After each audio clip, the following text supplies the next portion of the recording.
How you doing? My name is Tony Bellizzi, and I'm running for President of the United States in this next election. I've created this little videotape called Hope for the Children, which is, the purpose of it is to get you acquainted with me, what I'm about, what I stand for, what I have to say about the issues, why it is that I'm running, and what it is I feel I'm offering the American people. I'm offering myself as an alternative candidate. I'm an alternative to the political parties and to the big money power politics. I'm a working man. I have no fortune, I have no party system behind me. Hence, that's why you have this videotape, which is being filmed by me and a friend in my living room.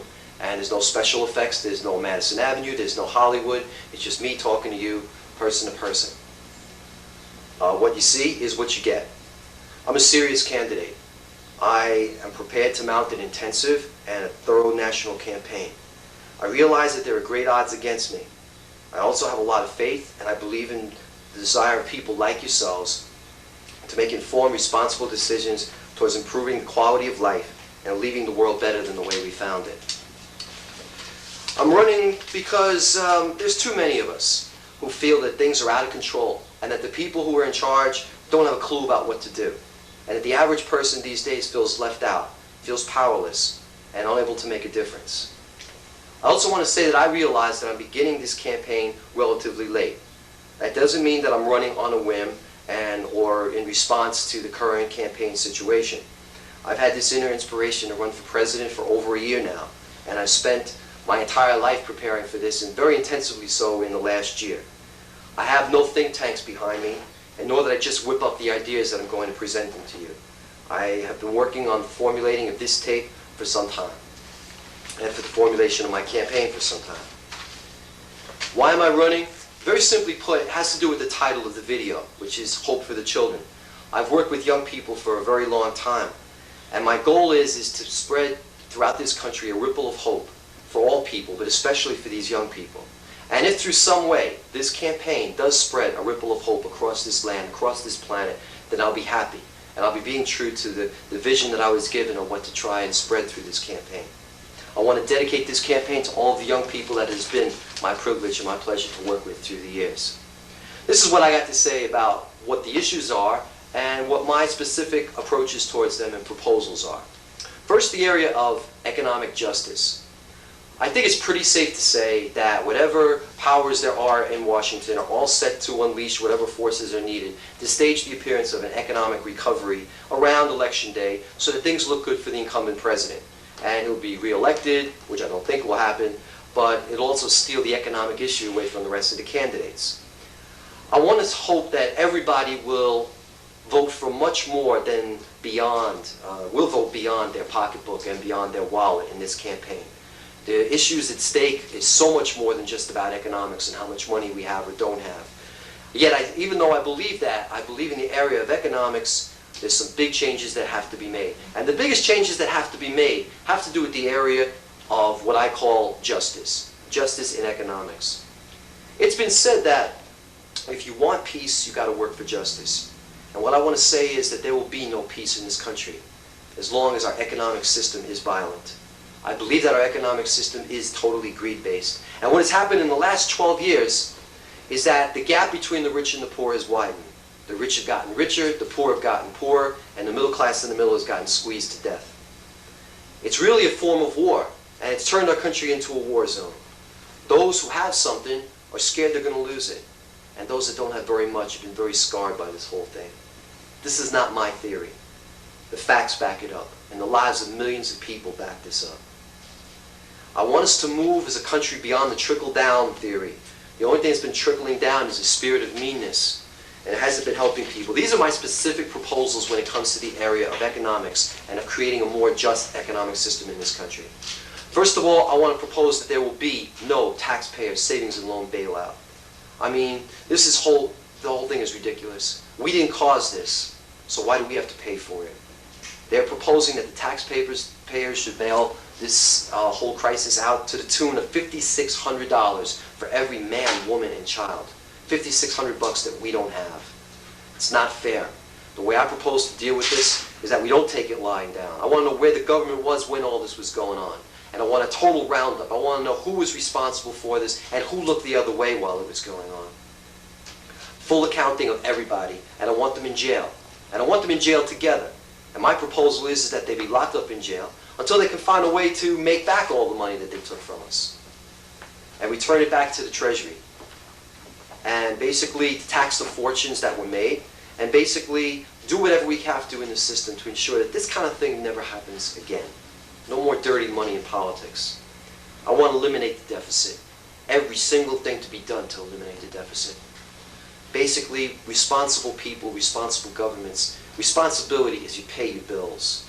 No father watching this videotape would run up bills and make all kind of purchases and then dump it onto their kids and say, well, I bought all these things, you guys paid for it. No parent would ever do that to their child. And so why is it that our government is doing that to our young people in the future? For future generations to be straddled with this handicap. It's not fair, it's unjust, and it has to be eliminated. For 12 years we have borrowed and we spent more than we had. We cannot do that anymore, and we've got to make up for what problems there were caused by that. How are we going to do that? Obviously, well, more money has to come in. I want to start off by saying I'm totally against any kind of increasing of taxes of the poor and the middle classes. I wish I could promise you people that fall into those classes a tax break. But basically, with all the expenses we have to have of rebuilding this country, and I'm paying off this deficit, I don't think I can realistically say you're going to get a tax cut. But I want to keep the levels exactly the same as they are. We just spend the money a lot better. Where is the money going to come from? Taxing the rich and the corporations, the people that should have been paying more of their share in the past, but didn't. Basically, I want to tax the wealthy with a higher percentage. Read my lips. No more loopholes. Everybody pays their fair share in this society. Basically, all the other things I want to do is increasing taxes on luxuries, things like yachts, like jewelry, like beef. I want to increase taxes on tobacco and alcohol products. I want to tax imports. And basically, what am I going to do to cut things? I am going to cut the military budget by 2/3. I'll say more about that later. I want to cut the government bureaucracies, get rid of the fat. I want to cut government salaries, including my own when I get this job. Another thing in the area of economic justice that I propose is a job for every American. Every single human being has a contribution to make, and we have to give them the means to make that contribution to society. Read my lips. No more free rides. Everybody works. Everybody contributes to society in some kind of way. Specifically, how will I achieve this? Basically, I want to have a national service program for all young people. I'll talk more about that later. I want retraining for all the people in the military, other people in other businesses that are being phased out, and retraining to give them a new opportunity to work. I want to increase Job Corps funding. And I want to give credits for corporations and businesses that are willing to create jobs in poor areas. Another area of economic justice that I want to work towards that I know that no other candidate is going to have the nerve to address is that I want a new international economic world order based on a fair distribution of wealth and energy. This country is only 5% of the world's population, and yet we live at a standard of living much higher. We benefit from the way things are set up in this world much better than anyone else. And I want the creation of a new world order that enables us to continue what we have, but also respects all nations and ends the actual violence that is occurring against developing peoples. We have to let go of a negative belief system, a negative belief that there is a scarcity in this world. There is enough. Everyone can be provided for in this world. But will we have the courage and the moral willpower to ensure that that wealth is channeled better? Like I said, other candidates are not even going to bring this up. It's too, radical an issue, and it's easier to just avoid the fact and just to focus on domestic issues, which we definitely have economically. But I will tell you basically, there's that inner voice that says, I can only take care of myself, I don't want to look beyond. But until we look beyond and we realize that a fair system has to be in place for every human being, we will never have the peace and the security that we desire for our own people. I'm willing to tell you that. The others aren't. As president, I will never make it easy for us to give in to that lower voice that says we don't have to worry about other people, just take care of yourself. I want a massive overhaul of the government. Everybody who's watching this tape probably has a car. You all know when it comes to your car, sometimes you need just a little tune-up. Sometimes you need a new set of tires. Sometimes you need a new battery. Sometimes you got to put a new carburetor in or a new air cleaner or something, and it'll run better, and that's all it needs. And then you all know that there are some times when you need a new engine. Sometimes when you need a new transmission, when a big change is needed. And I propose that when it comes to the United States government right now, we're in need of that big move. We're in need of that big overhaul. There's a song from Led Zeppelin says, when the levee breaks, mama, you gotta move.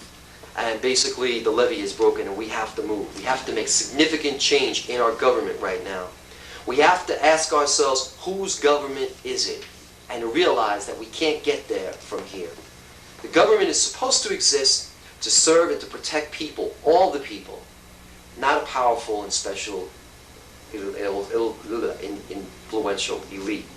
Okay? This is live. There's no fancy cutting up and slicing and taping and everything. This is just as it is. The people with power have abused it, and our system has become a dehumanizing one. And we have to make significant changes. What are some of the things that I propose in the area of overhauling our government? I'm looking to seek every kind of way possible, okay, to increase the government responsiveness and accountability. I'm looking to cut back bureaucracy, trim the fat every possible way that we can, and rearrange the government to suit new priorities much better than it can. And maybe the biggest thing I want to do in Washington is to outlaw the lobbyists. I want to throw the money changers from the temple. The government has become a den of thieves, stealing our money, stealing our hopes, stealing our future. Read my lips. No more special favors. If some of you watching this videotape belong to a lobby, fine, you could still have a lobby, but write a letter to your congressman, the same as any other citizen. No more special power down in Washington, money changing hands, favors changing hands. Okay, it's ruining our government. Our politicians are unable to make the courageous choices needed because there's some special interest that's going to be affected and they have a lot to say. No more. I'm throwing them out. My whole campaign, whether it's changing over the government, whether it's economic justice, whatever it is, the whole thing behind what I'm standing for is empowering people.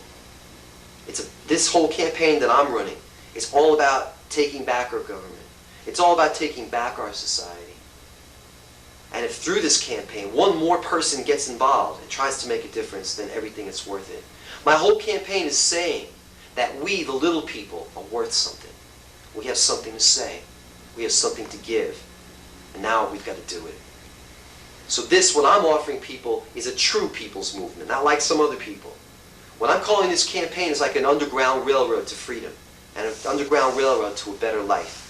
And the way that freedom and better life is coming is through the accepting of responsibility and of taking action ourselves. Until now, I think pretty much our system and our leadership definitely has been discouraging the involvement of everyday people.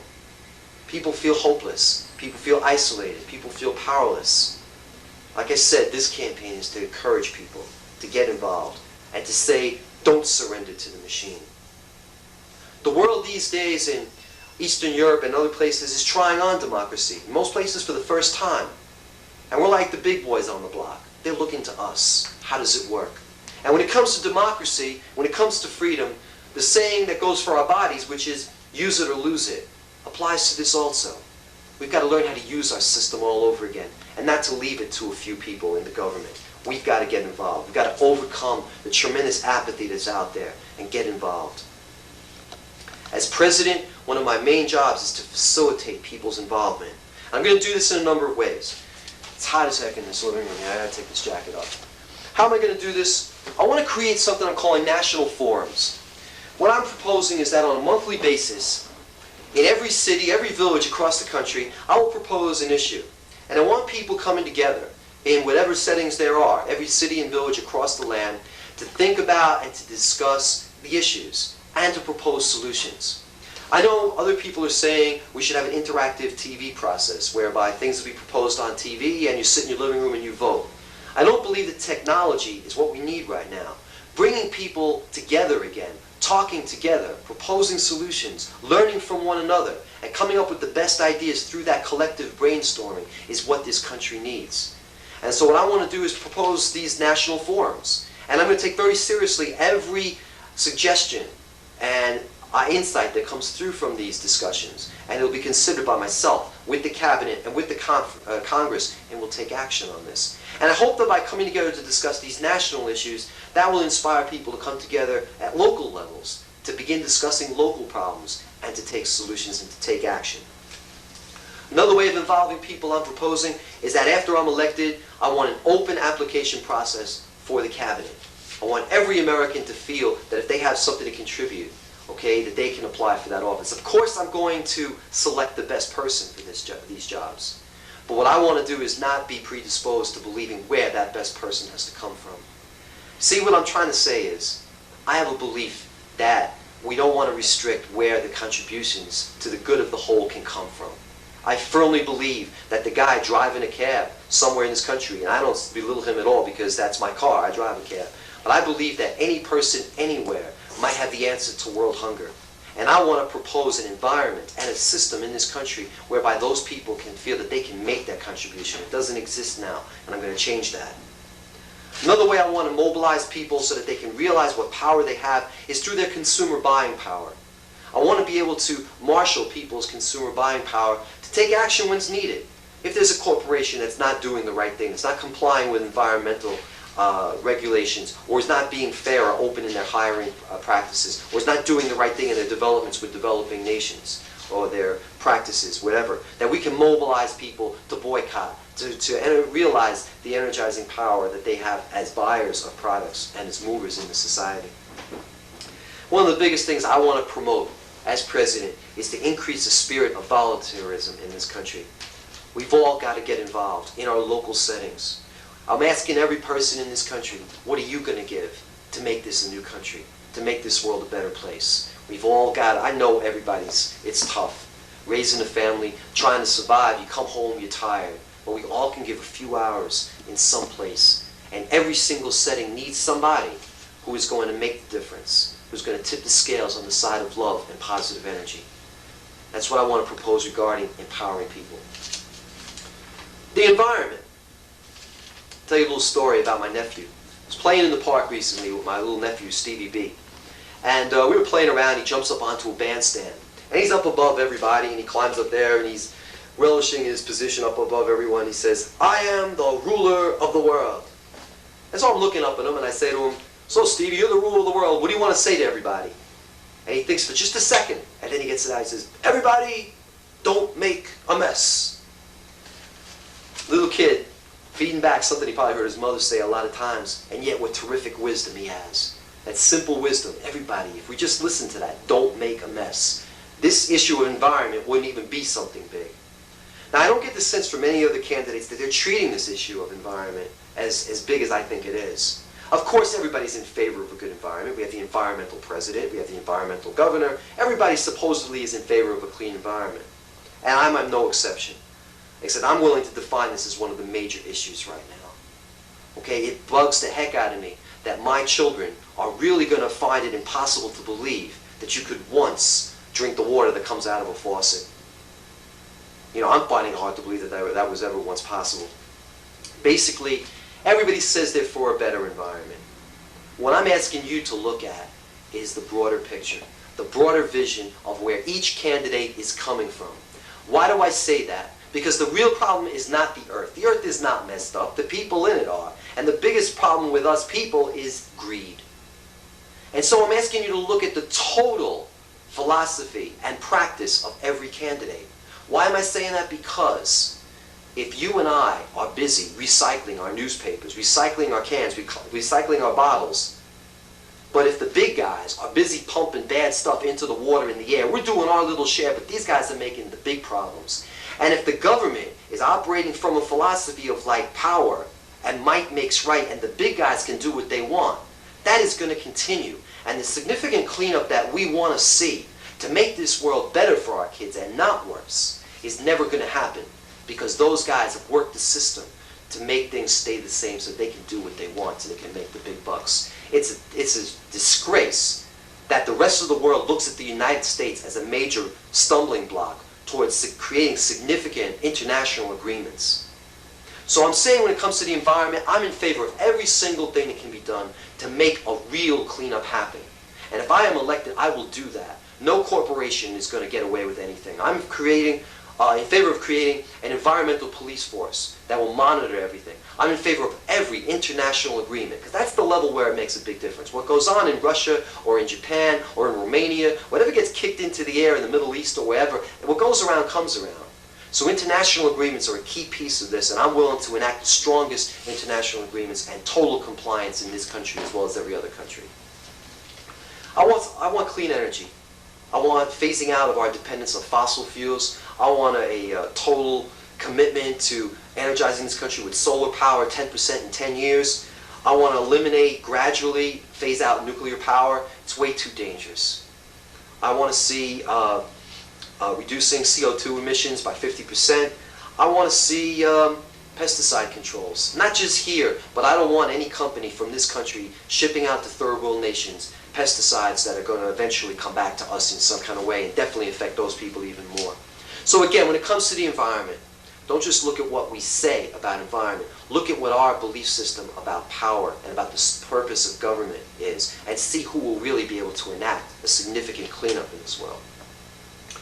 Next issue that I think is a big one, I call peacemaking. There's a couple of different important issues under the topic of peacemaking. Basically, I feel that this election is all about how are we going to live together. It's about harmony. It's about what happened in Los Angeles.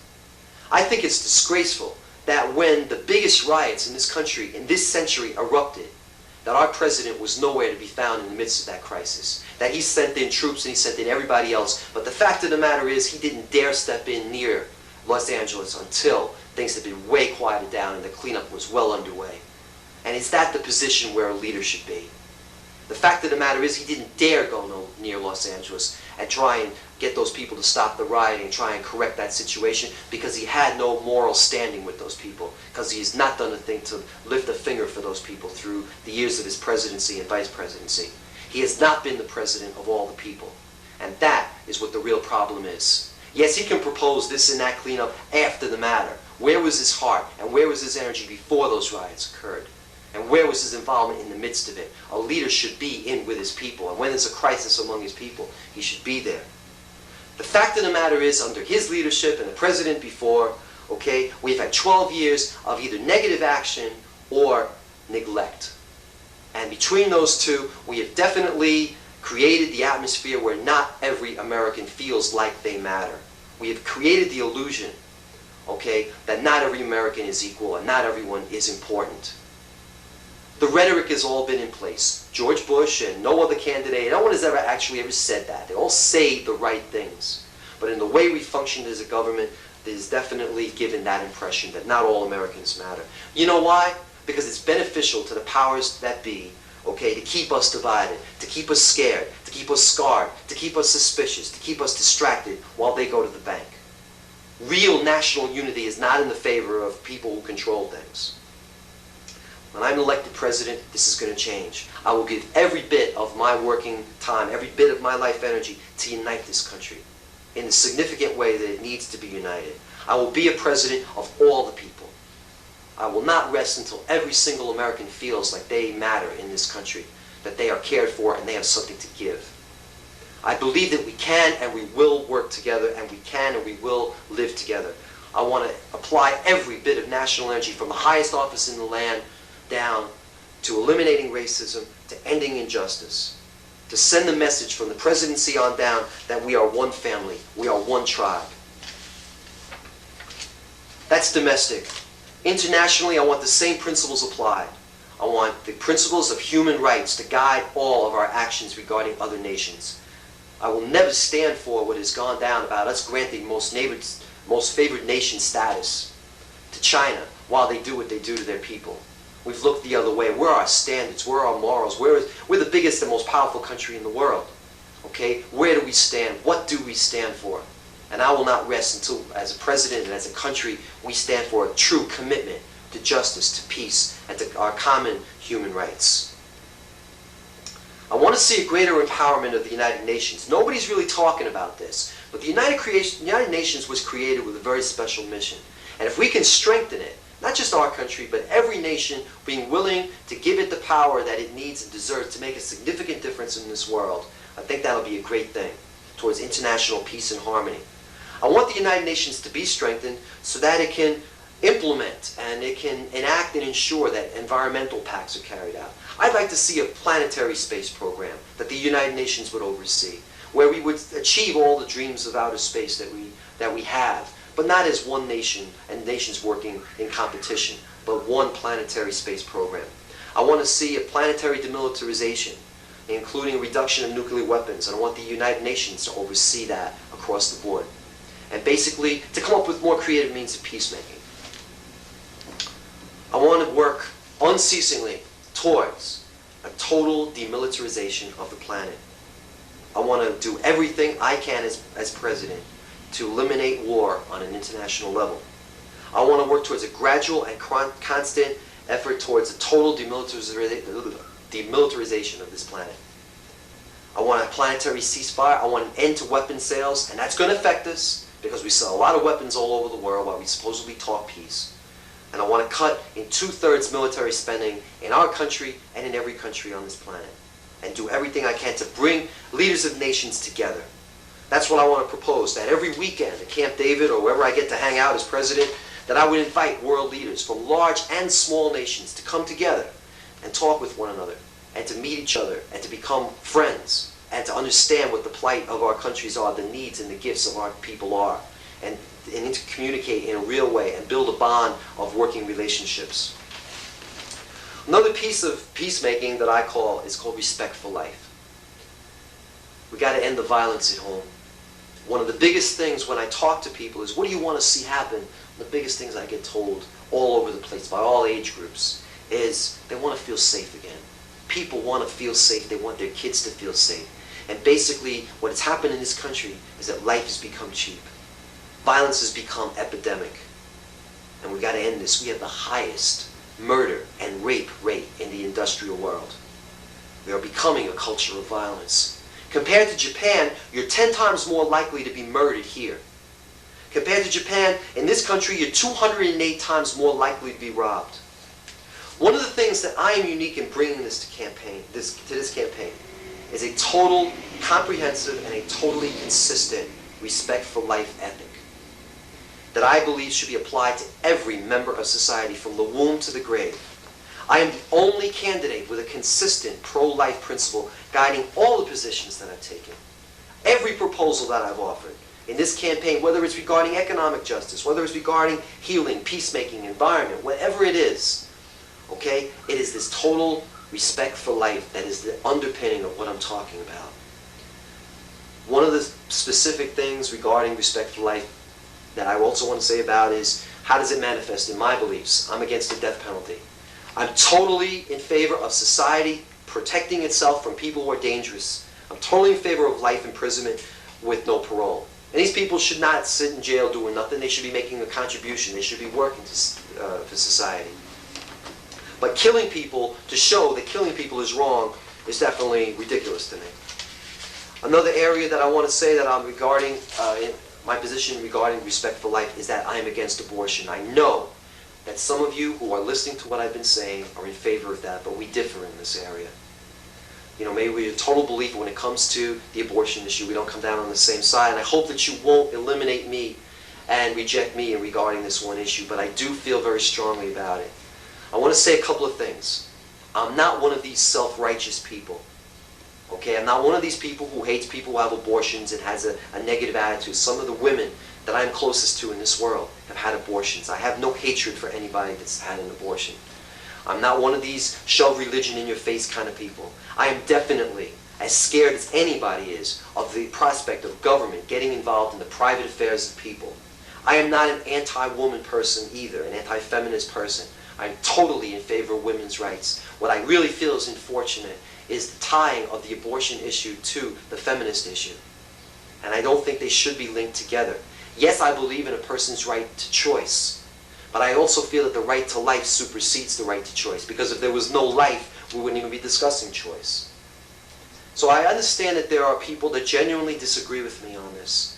I understand and respect those, but I am totally supporting of a right to life amendment that would protect the unborn. Please understand that when it comes to me, that this standing up for the unborn is the same as me standing up for the people who are left out and the people that are abused in this system. Every single person who is hurt in some way and is vulnerable and is weak and is powerless, the government, I believe, should stand up for. And these days, one of the most dangerous places to be is in a womb, because that's a very vulnerable position, and we're totally at risk there. So I also want to say this. I am not in favor of a whole baby boom of unwanted children. Please, I've worked with teenagers for the last 20 years of my life.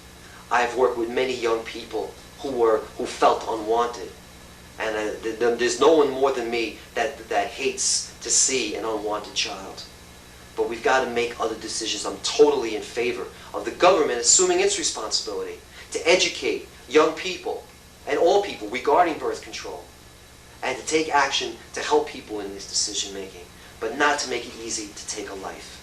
I know there's a lot we have to work out. It's not something that, I have all the answers about, but I know the stand, and I hope that with a genuine respect in your heart, please give me a chance. Give this issue a chance. Maybe give it some thought and reflection, and be open to it. That's all I can say about respect for life. We've got to do peacemaking, and we've got to have healing. The healing of our people is one of the main issues of our time, in many ways.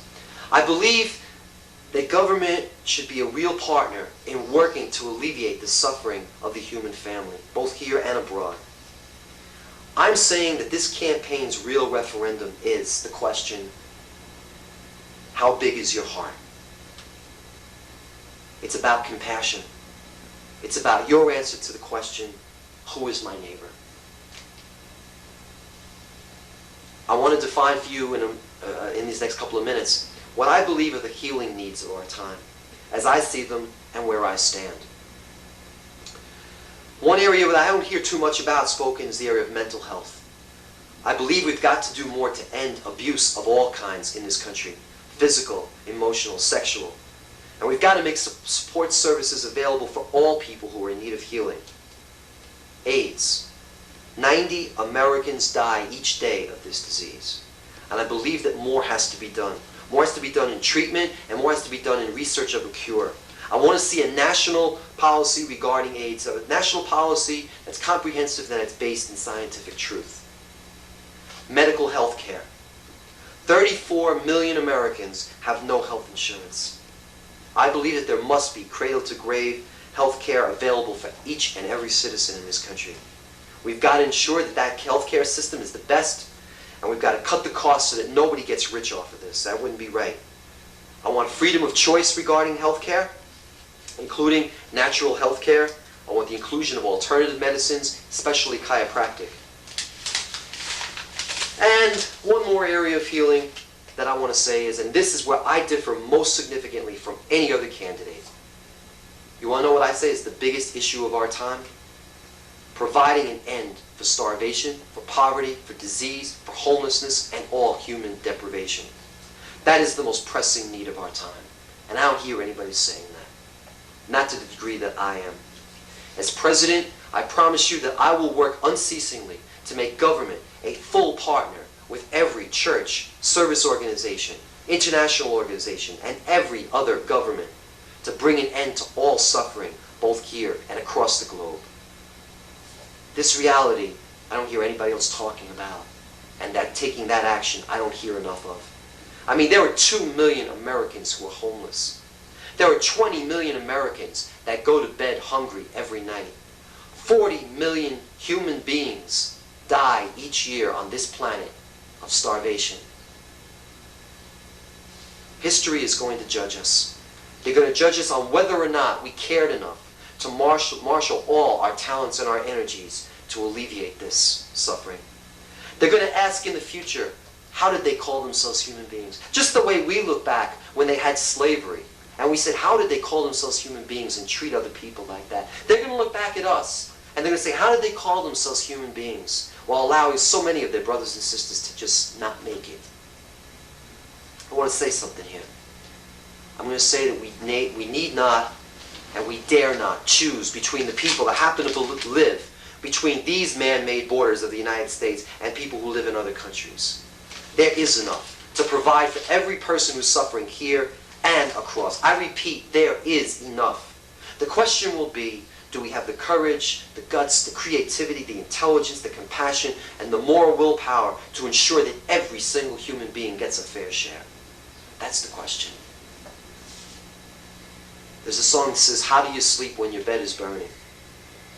And I believe that we are called right now to a time of healing. We are called to a time in which we bring the kiss of life to each other. I will tell you the truth. We will never be strong until we are willing to be linked with those people who are weak and who are suffering. You all know in your personal life that the key to life is giving. I want us to apply that as a people. 30-something years ago, John F. Kennedy said, "Ask not what your country can do for you. Ask what you can do for your country." And I say to you today, ask not what the human family can do for you. Ask what you can do for your human family. Another big issue in this campaign, as I see it, is the development of our people, improving the quality of life. And I want to discuss two specific areas in which I want to see some changes and some action taken. One has to do with education. Now, when it comes to education, I guess we have the education president, and other candidates claim that they have done an awful lot to improving education. I've been involved in education from the bottom up. I've been a teacher for the last 15 years. I've been a teacher, a substitute teacher. I've worked with young people. I have a master's in educational supervision and administration. And yet it doesn't take all my degrees and experience to figure out what has to be done. Okay, as a lot of it is common sense. It doesn't take a genius to know that significant renewal is needed in every single educational institution in this country. We've got to give young people our best. They have the right to a well-rounded education. Some of the proposals and programs that I would support include these. Increased Head Start funding. Every kind of program to attract quality educators and creative teaching. I want to assure kids the basic skills, reading and writing, basic things needed to get through life. I also want to include a broader scale of global education, educating our kids to the richness of the total human culture. Life skills. We don't have enough in schools preparing kids for real life. I want to see more of an integration of things like decision-making, values, self-esteem, communication, parenting, relationships. These kind of real-life stuff that kids need should be included in every single curriculum. I want to see greater parental involvement. And I want to create a national trust fund for higher education for our young people. We can do all of that, okay, but we have to make the effort. And this is our future, and this is an important issue. Another area regarding the quality of life that I'm proposing that definitely no one else is talking about is regarding the arts. I am proposing nothing less than the total cultural renaissance of our people. I want government to be the friend of the arts and not the enemy. Art touches us, it inspires us, it boosts our morale. And as president, I'm going to work towards a total growth of the arts in this society. I want a greater emphasis of the arts in school. Every kid should be able to play an instrument and to discover whatever God-given talents they have and to develop those and to share those. I want an end to the censorship question. I want to see greater global sharing of culture, of the arts from every society and culture on the face of this earth. I want to encourage more public artistic displays and performances. I want a beautification of this country, a beautification of our public shared environment. I want nothing else other than us to do everything we can to make America the most beautiful country in the world. I want every street to be turned into an art gallery. I want every street corner to be a performance space.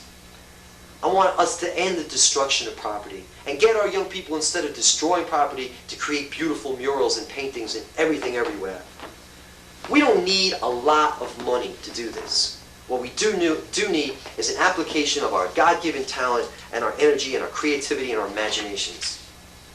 That's an area I'm unique in. I don't hear anybody else talking about. Youth. I call this videotape Hope for the Children, and the main inspiration for my decision to get involved as a political candidate in this campaign for office of president is what I've seen among young people. I alone, out of all the candidates, are acknowledging that they are one of the main issues of our time and of this campaign. That our care for them and our working with them and our improving the quality of their lives is one of the most important things. In the last 20 years, I can't even begin to tell you how many thousands of young people, children, teenagers that I've worked with. And in those years, I've seen their problems, I've seen their pain, I've seen their needs, I've seen their gifts that they have to offer us. I've heard their dreams, I've heard their hopes. And I've also seen the quality of their lives deteriorate significantly. I believe that more than any other segment of this population, our young people across the board are paying the price of the chaos and the selfishness that this society has slid into, in particular in the last 12 years. I believe that our investment in them is one of the biggest issues of our time, and it should be at the center of our social transformation and our social renewal. As president, I will be a #1 advocate for all young people. I will do everything in my power to improve their quality of life. I will also be a committed catalyst towards involving them in our society, of helping them to discover and to develop their gifts. They have a lot to give us. I mentioned before about conducting these national forums. I want every young person in this country to feel that they can be part of that. I'm going to institute a program called President for a Day, in which there'll be a young person selected from anywhere in this country to spend a day with me every single day. They'll be at my side, working with me, seeing how government works, seeing how what my job is, and giving me input and learning so much. And I want to use that program for myself, but also as a model for what I want to see happening with every elected official in this country, to get kids involved in the system, let kids see how it works, and let them have a chance to give what they have to offer. I want kids to be trained and to be implemented as peacemakers amongst each other and involved in the neighborhoods as peacemakers. One of the biggest things I'm proposing towards involving kids in our society is the creation of a young people's national service program. What I would be proposing is that for 2 years, in between the years of 18 and 25, every young person would have a job serving their country for 2 years. This could be military, but you got to remember, I'm cutting the military budget by 2/3, so most positions are not going to be military. Most of them are going to be involved in a national Peace Corps and an international Peace Corps, and utilizing whatever gifts and talents they have towards the rebuilding of our society in some way. And they'd be guaranteed a job for those 2 years, making a contribution to society where they would carry for the rest of their lives their sense of like, I am here to give something, this is my country, and I will have a contribution to make. One other thing I want to promote like crazy is youth exchanges. I want to see kids getting to know other kids in other neighborhoods within their own cities. I want exchanges, pen pals, living with one another to happen. I want kids to get to know other kids from other parts of the country. I want the airplanes. I want the skies filled with planes, filled with kids, bringing them to meet their new friends in other parts of the country, other parts of the world, and to break down those barriers and for our kids to totally feel that they are connected with every other human being. That's what I got to say about young people. The biggest issue of this campaign has to do with leadership. This election is more than about who's going to lead us through a particularly difficult period. This election is about which direction are we going to go into as we head towards the 21st century, and who is best equipped to take us there. What kind of leader do we want of this tribe? What kind of a chief? I want to tell you the truth. I have no illusions about one person being able to change the world. Okay? I know that I can't do that as president. No one can. But I do believe that the chief of the tribe makes a significant difference. First of all, you can do a lot. Second of all, you set the tone for the entire country. And the third thing is that as the chief of the country, you can galvanize people's energy towards transformation, towards transcendence. The problem is that most of us have lost faith in our leaders. Most of us believe the truth. They're out of touch. They'll tell us what they think we want to hear, but they don't know what's going on. And too many times, they treat the symptoms and not the causes. Too many times, they give a quick economic fix and they ignore the bigger issues. Too many times, we see management by crisis. We see management by reaction. There's no plan. There's no vision. We feed arms to Iraq all those years, right up until the day that they took over Kuwait. And then we say, oh, duh, we created a monster. The president goes on, play make-believe, goes to New Hampshire, the voters reject him. And he says, oh, I guess they're upset about the economy. The streets of Los Angeles had to explode before most people in government realized there was a tremendous process of injustice and poverty going on in this country. And that people were mad and they were hurt by it. It's too much reaction. And no one feels good about their leaders having to bounce from crisis to decide what to do. You've got to have a vision. We can't totally blame our leaders. We all have a side to us that's looking for an easy way out. We all have a side to us that wants to ignore the harsh realities of life. And we kind of always hope that things will go away. And hopefully there will be an easy way to deal with something that won't cause us too much pain. That's human nature. But the problem is that we've been selecting and getting leaders that pander to that easy way out, instead of calling us forward to do our best. And it's not getting us anywhere. They're catering to our lower voice instead of calling us forward to be the best we can be and to struggle and to face the hard facts and the hard realities. They've been shoving us an easy way out. As president, in the area of leadership, this is what you can expect from me. First of all, you can expect regular communication. I'm going to talk to you the way I'm talking on this videotape right now. This is not rehearsed a heck of a lot. Okay, this is not spliced. We didn't take a million takes on this. I'm going to talk to you person to person. In real life terms, I'm not going to latch on to the latest buzzword and shove that in your face like as if I'm on tune to everything. I'm going to talk to you in regular language, and I'm going to talk to you frequently. I'm going to bring back the fireside chats. I don't have a fireside here in my living room, but you know what I'm talking about. Just talking to people down to earth, this is what's going on. I'm going to have any kind of media, any kind of interviews, press conferences, personal appearances, any way I can have to talk with you. I will achieve. Not only will I talk to you about what I'm going through and what's going on, I want to listen. Okay? People ask, well, why do you have a little earring here? Okay? I keep that around because every time I feel it, it's a reminder to me that I should be listening more than even talking. You know, the adage is, you know, God gave us 2 ears and 1 mouth so to remind us we should listen twice as much as we talk. And I want to hear from you.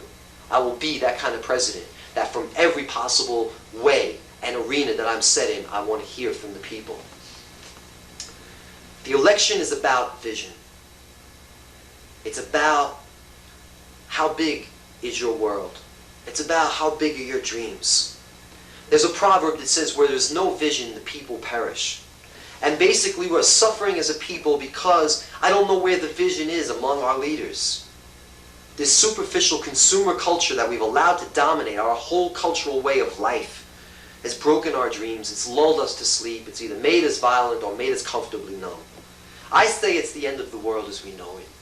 This kind of world has to die. Basically, all over again, we've got to ask ourselves, what do we see? What do we believe? What is our mission? And what does it mean to be great? Do you hear the cry? Do you hear the labor pains? This is a period of transition, of transformation in this society and in the world. It's the death of the old order, and the new order is not quite yet born. And in that kind of a period, that can be very scary. But if we have an inner vision that's clear, we can bring an inner light into that darkness of the unknown.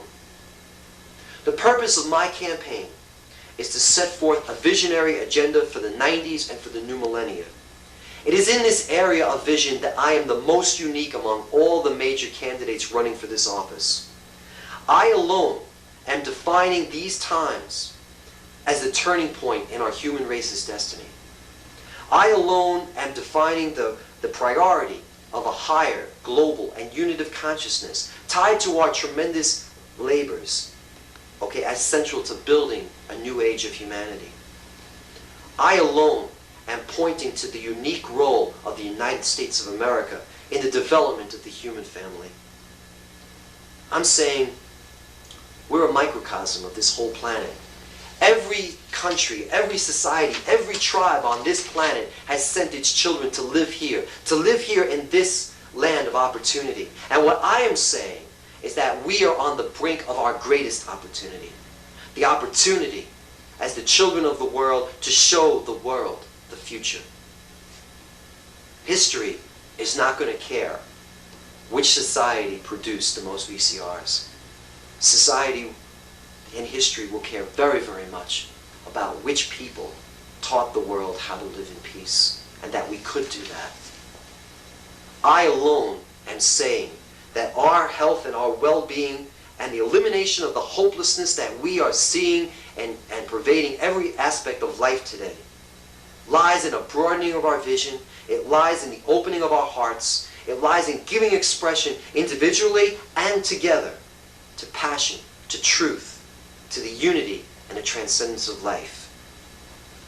I alone, in a political election, am willing to sit here and say to you that the ultimate answers do not lie in the political, economic, or social worlds, but in the spiritual. I alone am saying that the greatest thing that our time calls us to is to a change of heart, to a conversion, and to a strengthening of faith. It's been said that there's no political solution to our troubled evolution, and I totally believe that.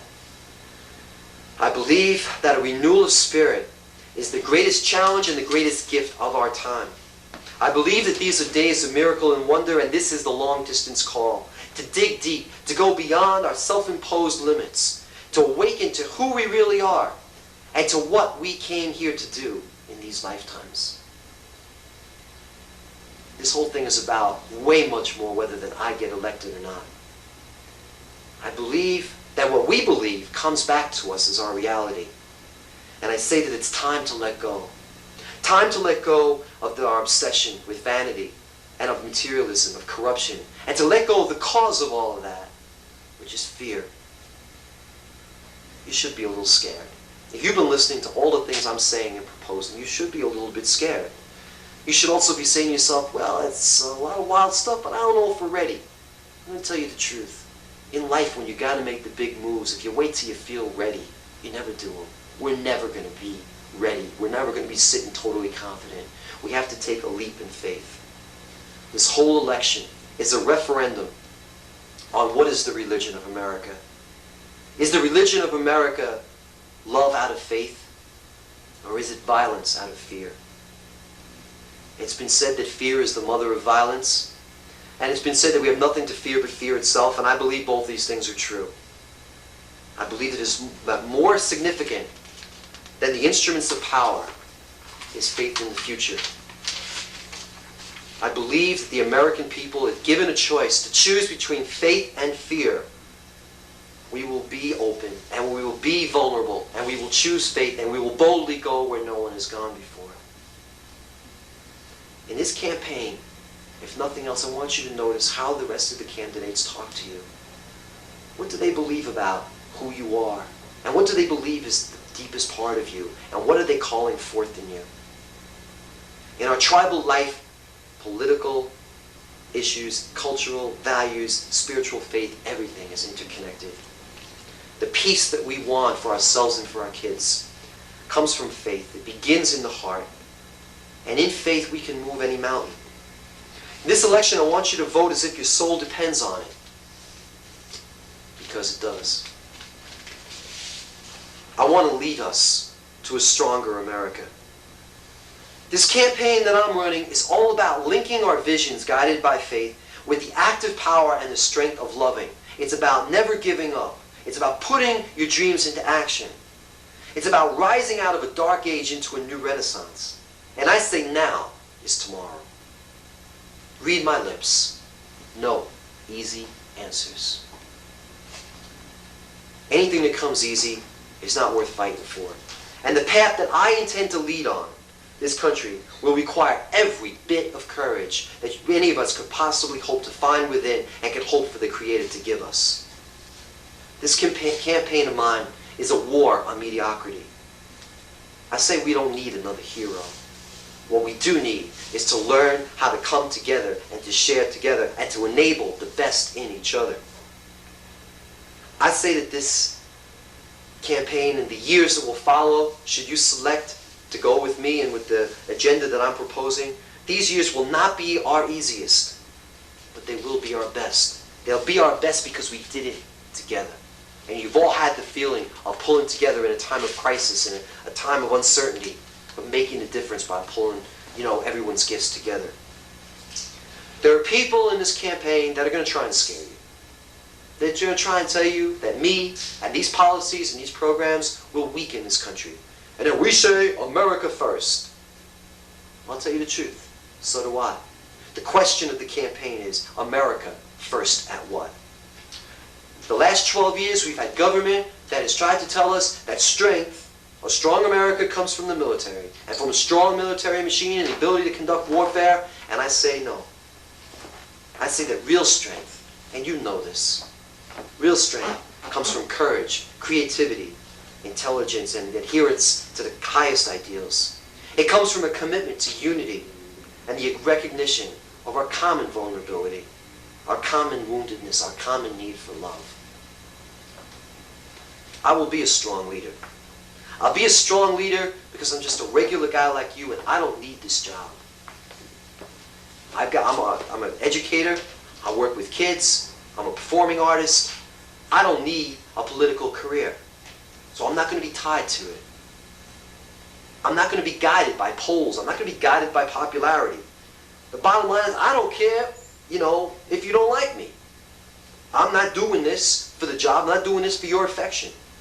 I'm willing to be rejected if a difficult decision has to be made. I'm going to listen to you. I'm going to listen to your fears. I'm going to listen to your bark. But I will not pander to it. I'm going to call you forth to difficult, okay, and to courageous action. And I don't care what comes out of it. Well, that concludes what I see as the issues and my principles and my positions on these things, some of the major things I'm proposing.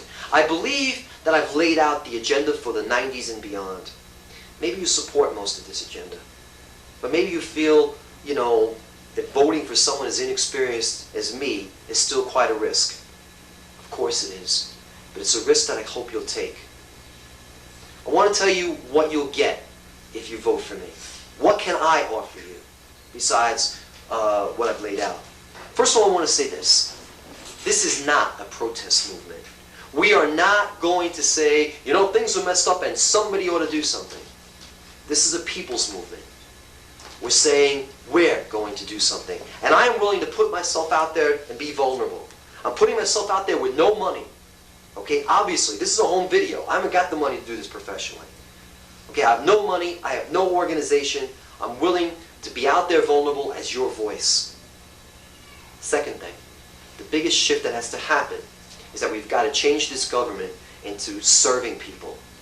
And I can bring that experience of using an agency towards serving people to this job.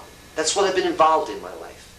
Okay, is trying to help people's lives go better. And I want to bring in otherly, similarly experienced and minded people towards transforming this government into an experience, into a mission of service. Another thing you get with me, I'm not corrupted by the system. Nobody owns me. Nobody's behind me. Nobody wants me that's got any kind of power. Okay? Another thing you get with me, I'm new. So what happens? I'm not tied to the old way of doing things. The system isn't working, so we shouldn't be turning to somebody who is really tied into the system. Okay? I don't believe the people I'm running against are bad people. I believe that their vision is limited. And I believe that its vision is limited because they're so tied into the old way of doing things. We need something new. I can offer you something new. Okay? Now, because I'm new, I have to learn. But that isn't a bad thing. It's a good thing. Because you and I, we can learn together. We can take charge of our government. People, we got common sense. We should never let anybody tell us that because we're inexperienced, because we're common people, that we're stupid, that we're ignorant. We can learn the ropes. We can learn the ropes quickly because we'll be doing it together and we can figure things out. And the biggest thing I think that you get by electing me is you get a better life and you get hope for yourself and for the kids by implementing the progressive agenda that I am proposing that you've heard me talk about on this tape. Through the implementation of this agenda, everyone's life will be improved. There are many people who will say, I can't win. I think that they underestimate us. I think for every one of those who's going to say that I can't win, I think there's 100 people out there that know exactly what we have to do. I believe that in the future, they're going to look back at us. And I think they're going to be jealous because they'll wish that they could have been here in 1992 when the little people joined together and they made that difference. You want to get involved? I hope so. That's the purpose of the tape, is to try and tell you what I'm all about and to enlist your participation in this people's movement. Okay, I hope that you'll take some time to reflect on the tape and what I'm saying in it.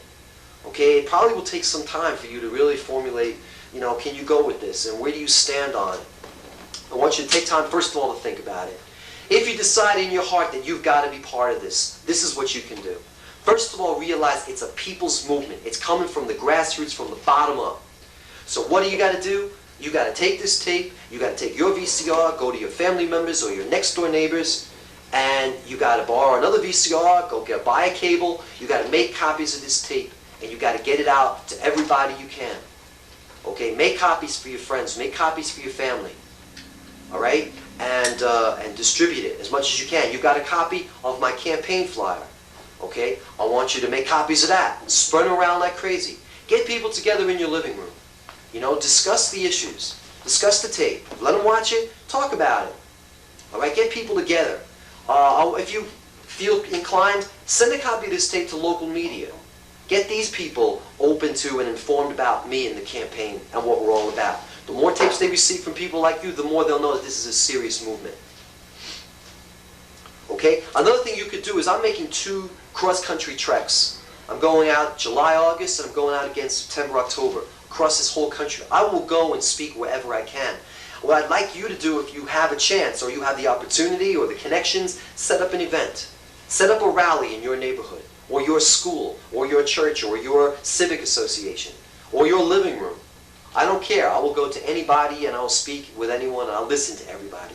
So set up some kind of an event and don't waste any time on that, because July, August will be here before you know it. And I want to get out there and start moving this thing along. You can help with that. Just give me a call. We'll set something up real quick. The biggest thing you got to do is you got to vote. You got to be in it to win it. You got to be in there. You got to make sure you're registered. I believe the deadline is October 9th. But you've got to register. You got to get everybody in your family registered and everybody you know who's open to this campaign to register. I'm telling you, this election will be decided by the people who have never voted before. These are the people that are going to make the difference. The people who've been disgusted by things, the people who've never heard a candidate speak real English, the people that are fed up with slick politicians and big money and big fortunes. These are the people that they get out there and vote for the first time. We can turn this whole thing around. And that's how we win it. So you've got to get voted. Okay, you got to get registered. And then on election day, November 3rd, you've got to write my name in. I'm a write-in candidate. I probably could have gotten on the ballot in some kind of way. Okay, but the point is, we're writing this in. We're standing against the system and we're saying, we the people will make the difference. Remember, you're not just voting for me. You're voting for yourself and you're voting for the kids. I want you to make a donation. Okay, I'm accepting donations up to $1,000, but any and every amount is welcome. I've got no money, folks. I borrowed from friends and from my own account, okay, to make whatever was needed to start up the making of this tape or whatever, to get this out to you. There's no money. Okay, the campaign is going to take some money. I'm not running big budget, but we do need something. So send whatever you can. Okay, make checks out to the Tony Bellizzi Retirement Fund. No, I'm just joking. Make it out to the Tony Bellizzi for President and mail it to campaign headquarters, 90-21 Springfield Boulevard, Queens Village, New York, 11428. Okay? Another thing I want you to do is talk to me. Give me a call. My phone number is 718-468-3908. If you got some ideas, you think there's some aspects of things I'm not considering, you got a better idea than I do, I want to hear from you. Okay, that'll go for any time and place that you feel you want to say something to me. Okay, because I'm out there to learn. Okay, and I hope that every place I go out on this campaign will be an interactive process where I can learn and hear from the people also. And I want to say this. If you believe in this cause and you hope that in some way this will touch people's hearts, it'll touch people's lives, and we can turn this world around, then pray. Pray for its success and get involved. Get involved in your local scene towards making your community a better place. Reach out, get involved with young people. Do something to help somebody else. Remember that this movement is bigger than me. It's about all of us. I believe that our Creator wants to work with us to create hope for the children. And I just want you to know that we're all counting on you. Thanks a lot, and I think you know what you got to do. God bless. Take care.